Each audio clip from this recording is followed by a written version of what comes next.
Magandang umaga po sa inyo lahat. Magandang umaga po naman. Kung tayo po ay linggo-linggo nagsisimba, ay ating matutugay-gayan ang mga mensahe ng mga pagbasa. Noong unang linggo, tayo po ay dinala sa karanasan ng Panginoon nang siya tuksohin ng dyablo.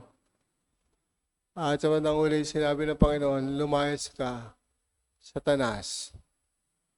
Noong pangalawang linggo, tayo po ay nakakita ng pagbabagong anyo ng ating Panginoon na kung saan ang kanyang kasuotan ay naging busilak, ang kanyang mukha ay naging puting-puti, na wari bagang liwanag ay tumalo sa kadiliman dahil sa kanyang pagbabagong anyo. At ng pangatlong linggo, ang Panginoon ay kinakitaan ng pagiging bukal ng tubig ng buhay. Ang umiinom sa Kanya ay may buhay na walang hanggan at hindi na muling mauuhaw. At ikapat na linggo, tayo nagdiwang ng Laitere Sunday. Ibig sabihin, tayo magsaya pagkat nakikita yung tagumpay ng Panginoon laban sa kasalanan at laban sa kamatayan. Sapagkat tulad ng bulag na kanyang pinahiran ng putik sa kanyang mga mata, ay nagkaroon ng liwanag at muli siyang nakakita ng liwanag dahil nabuksan ang kanyang mga mata, bagamat ito'y bulag mula pa sa kanyang pagkabata. At nagkaroon ng panibagong pag-asa at simula ng pag-isip ng mga Hudyo laban sa Panginoon. At ngayon, ikalimang linggo ng 40 araw na paghahanda na ating ginagawa sa panahon ito ng Kwaresma ay tinatawag na pagbuhay kay Lazaro.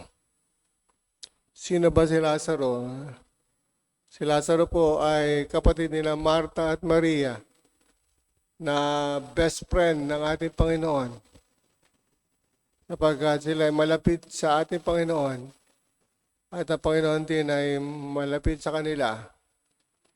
Kung kaya't gayon na lamang ang pagmamahal na ipinuukol ng isa't isa sa kanilang pagsasamahan bilang tunay na magkakaibigan. At dito po makikita natin ang mga pangungusap na ginamit ng ating Panginoon.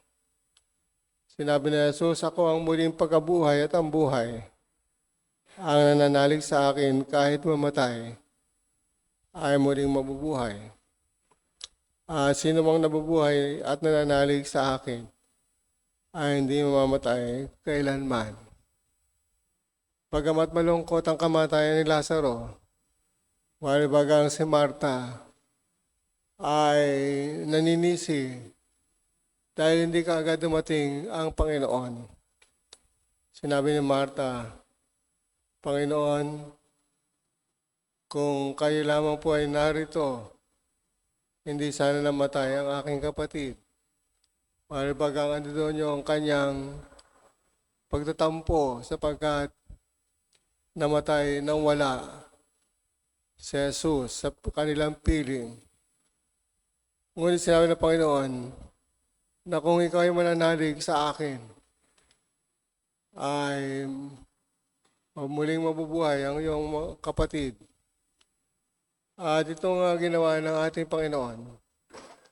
Sinabi ng Panginoon, tanggalin niyo ang takip. Alisin niyo ang bato na katakip sa libingan ni Lazaro. At kanyang isinigaw, lumabas ka, Lazaro. At lumabas ang patay. Mula sa dilim ay nakakita ng liwanag. mula sa pagkagapos sa kamatayan ay lumaya sa panibagong buhay. Mga kapatid, sa buhay po natin, marahil bilang mga tao tulad ng ikalawang pagbasa, ay nakakakita tayo ng mga pagkakataon na tayo ay nagiging mahina, tayo nagiging makasalanan. Sabi nga, kapag tayo ay nabubuhay sa mundo, nabubuhay tayo sa tawag ng laman. Ngunit kapag tayo ay lumalapit sa Panginoon, hindi tayo nabubuhay sa laman, kundi tayo nabubuhay sa Espiritu ng katotohanan. Kung kaya ipinakita ng Panginoon na sa pagtanggal ng bato na nakatakip sa libingan, ay papasok ang liwanag sa kadiliman ng libingan at mabubuhay kahit ang patay ay magkakaroon ng liwanag at mabubuhay tulad ng nangyari kay Lazaro. Kaya sa ating pong pag-aanda sa panahon ito ng Kwaresma, tanggalin natin ang mga pintuan, ang mga batong nakatakip sa ating kalooban, ang mga batong nakatakip sa ating kaisipan, ang mga batong nagsisilbing ating mga kasalanan na naglalayo sa atin sa kabutihan ng Diyos at sa Kanyang grasya. Kaya huwag po nating antayin na tayo makulong sa kadiliman ng kasalanan. Tanggalin natin ang mga bato na humahadlang sa ating pagkatao, sa ating kasalanan, at sa ating pagtalikod sa Diyos. Nang sa gayon, makamtan natin ang liwanag ng ating Panginoon. Nagsasabi siya, ang muling pagkabuhay at ang buhay, ang nananalig sa Kanya ay mabubuhay magpakailanman. Amen.